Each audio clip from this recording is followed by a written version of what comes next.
bien. C'est sur ta route.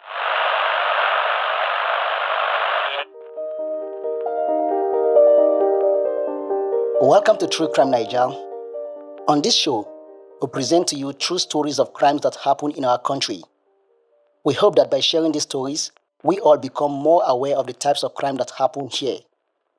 And by becoming aware, we become smarter at detecting and hopefully preventing similar crimes. And as always, we welcome feedback. Reach out to us on Instagram, Facebook, Twitter, and WhatsApp. Today, we bring you the story of a father's frantic search for his daughter who goes missing on her way to visit a friend.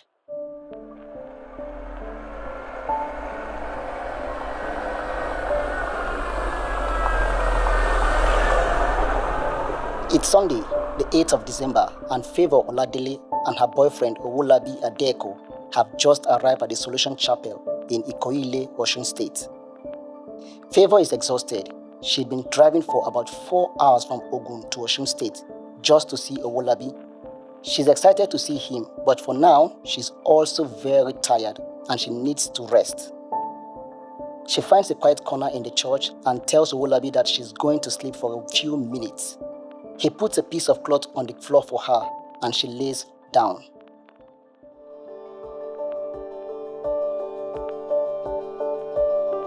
Hi, I'm Anthonieta. I'm Richard. And I'm John. And this story could save your life.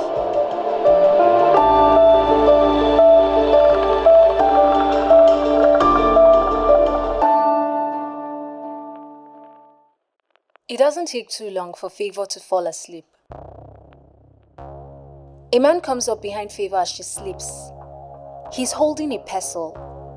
A pestle basically looks like an extra large baseball bat used for pounding food. After confirming that Favour is asleep, he lifts the pestle with one motion. He smashes her head in. To be certain that she's dead, he smashes her head a second time and then a third time. That same Sunday, David Oladele is worried. He is frantically calling his daughter's phone. He dials and dials and dials, but he gets the same response every time. The number is switched off. His wife joins in trying to call their daughter, but still no luck. He paces up and down as all his efforts to reach his daughter hit a dead end. His daughter left home for school that same day, and she promised to call them when she reached the school campus. Well, it's common in Nigeria for phone networks to malfunction. Right. So Oladele thought that he would wait a bit longer for her to call. But by the next day, her number still isn't connecting. Now, certain that something might be wrong, Oladele and his wife drive all the way to Lagos State University. That's about a 3-hour drive from their home in Ogun State. They immediately check her hostel. She's not there. They search all over campus. They can't find her. No one has seen her. Oladele and his wife filed a missing persons report at the Mowe police station in Ogun State, and the police start their investigation.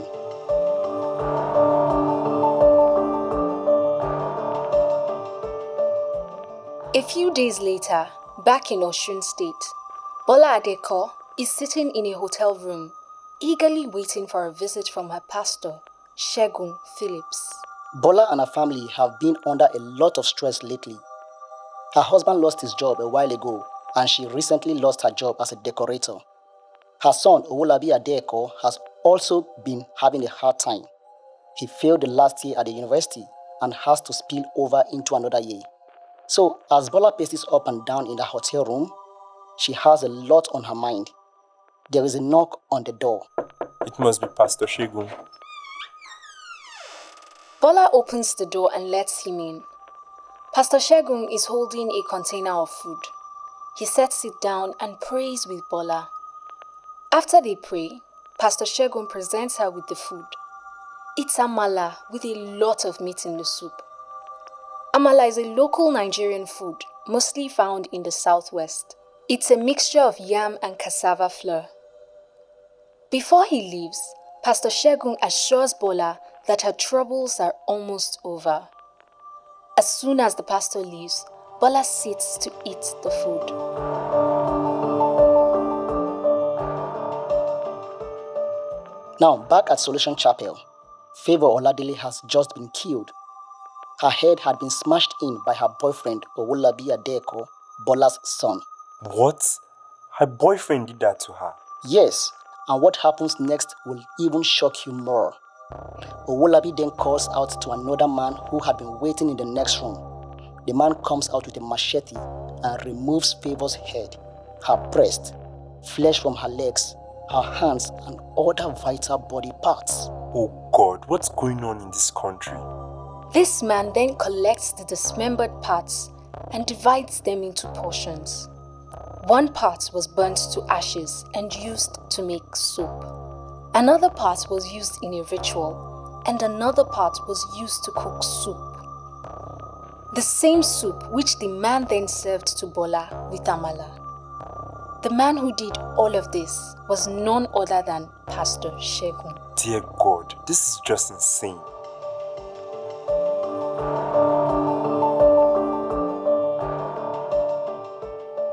Favour Oladele was the daughter of David Oladele. Remember, he's the man who was trying to call his daughter and couldn't reach her. She was a 22-year-old studying in her final year in theatre arts at the Lagos State University. Look, we found her picture online. Oh, I'm looking at her picture now. She was a dark-skinned, beautiful girl. She's got these piercing eyes and an infectious smile. She definitely looks like she was a very friendly person. According to her father, Favour was a golden girl who always took her studies seriously. Favour had travelled home for the weekend to see her parents in Ogun State. Her parents had noticed that when she was getting ready to go back to school in Lagos, she received a call. But she did not tell them the identity of the caller. She only told them that she would stop by to visit one of her friends on her way back to school. But Favour was actually planning to see Adeko, her boyfriend. Both Owolabi and Favour just started a relationship that was barely a month old, so she was obviously eager to see him. Remember, she received a call from a friend while she was preparing to return to school, right? Yes. Well, Owolabi was the person who called her. He told Favour that he wanted her to meet his uncle. And this probably excited Favour since it would have meant that the relationship was getting serious. Yes, for him to want to introduce her to his family would mean that he was a bit serious. At least most guys would only do that if they are getting serious. Owolabi was a student of Lagos State University, studying sociology. He was supposed to have already graduated, but had failed some courses, so he had to resit for exams. Owolabi was frustrated, and on top of that, he hated seeing his parents struggling. Both had lost their jobs, and he needed to do something. So he looked for a spiritual solution, and that's when he met Pastor Shegun. When Owolabi called Favour, he had actually been staying at Solution Chapel with Pastor Shegun for about 17 days prior to calling her. In that time, he had managed to convince his mother Bola that they should seek the pastor's assistance. Now, Pastor Shegun is not actually a pastor. He's a spiritualist, but he used the church and the chapel as cover to engage in rituals and other spiritual activities. In Nigeria, spiritual help often involves prayers and fasting, offered by spiritualists to relieve a person from any distress, pain, or any kind of unpleasant situation. Pastor Shegun tells Bola that she needs to perform a sacrifice for the souls of her late relatives. Sacrifice is the offering of food, objects, or the lives of animals or even humans. And sacrifice is seen as something that would remove obstacles that are in someone's way to getting what they want. Pastor Shegun convinces Bola that the reason she and her family are going through a hard time is because she had not made sacrifices before. Before she lost her job, Bola was the sole breadwinner for her family. The entire upkeep of the family rests on her shoulders. She desperately needs to do something, anything, to get a job to continue supporting her family. Bola accepts Pastor Shegun's prescription for sacrifice. He tells her that he would need money to purchase the items for the sacrifice: a she-goat, yam flour, soup condiments, and other items. He tells Bola that as part of the spiritual process, the items would be used to prepare food that she and her family would eat, and any leftovers would be taken and distributed to beggars on the streets. He also tells her that the money would be used to make spiritual soap that she would use for her baths. Bola gives him 200,000 naira and she leaves. Wait, I thought she lost her job. How could she afford 200,000 naira? She borrowed most of it from different people. After Bola leaves, Pastor Segun tells Owolabi that in addition to the animal sacrifice, a human sacrifice will be required so that he and his mother would be free to regain their fortunes. So with that promise in mind, Owolabi lures Favour to the church where he kills her.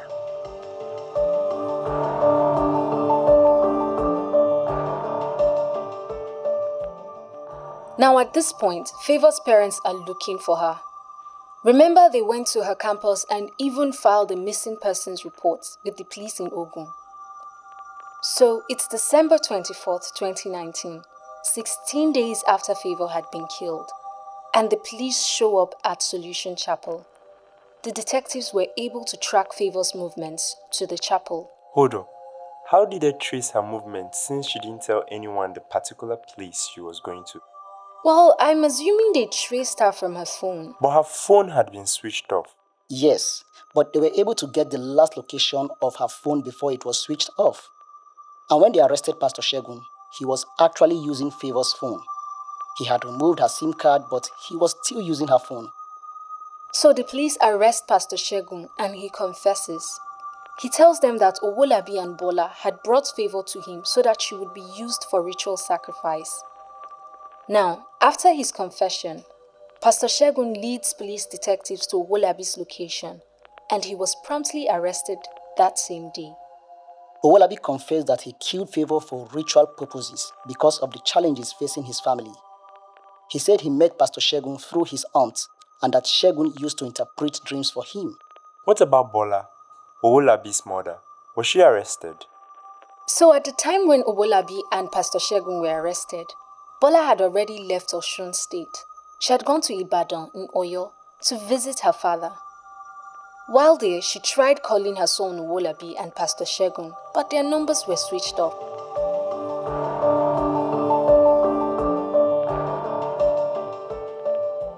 Now, Bola had left her car with a mechanic back in Osun State. So when she couldn't reach her son, she calls her mechanic to check on her car. The mechanic tells her that her car had been impounded by the police. The mechanic had no idea why. She can't reach her son or Pastor Segun, and the police have her car. So she leaves Ibadan and heads straight to the police station in Osun, where she was immediately arrested by officers at Ayedade police station. It was at this point that Bola found out that the soup she ate, remember the amala and soup he brought to her hotel? Yes. So it's at this point that she finds out that it contained human parts. Oh, this is just crazy. According to her confession, yes, she and her son met Pastor Segun so that he could help them spiritually with their problems. Yes, she even paid him 200,000 naira for sacrifices. She said he told her that he would use the money to buy a she-goat and prepare soup using its vital organs. She even admits to eating some of the soup, but she did say that she threw up after eating, even though she did not know at the time that it contained human body parts. She tells the police that the pastor had also given her soap, a spiritual soap, to bath with, promising her that it would bring her good clients. The police inform her that the soap she bathed with was made from human flesh. Favour's flesh. What the hell? According to her statement, when she learned about this, she was disappointed and devastated that her son would kill a human being for her. According to her, she did not know about the killing. Owolabi, her son, confirms that his mother did not know anything about the killing and didn't even know that what she ate had human parts. After their arrest, they led detectives to where they had buried Favour's remains.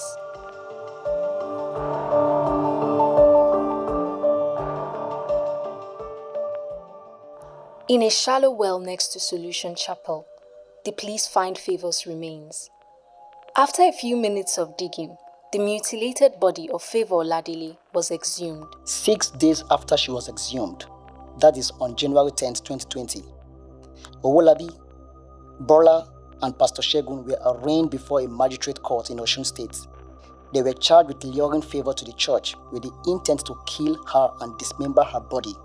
The charge also read that the three of them used her vital body parts, including her head, her breast, and heart for rituals, an offense contrary and punishable under Section 391 of the State Criminal Law. The case was then moved to an Osun State High Court and is currently still ongoing.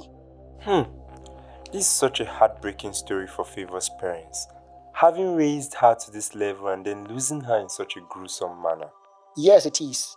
I can feel the pains of her parents. Her father said she was looking forward to her last exam and then joining the National Youth Service Corps. Maybe if Favour had at least told her parents or a close friend about where she was going and who she was going to see, they would have found her sooner. And it's also possible that if Owolabi knew that Favour had told someone about him, maybe he would have hesitated or even not gone through with killing her, since he knew he would easily be traced. So please tell someone, anyone, about your relationships. You never know what could happen. Also, ritual sacrifice do not work. Look where Owolabi, his mother Bola, and the pastor have ended up.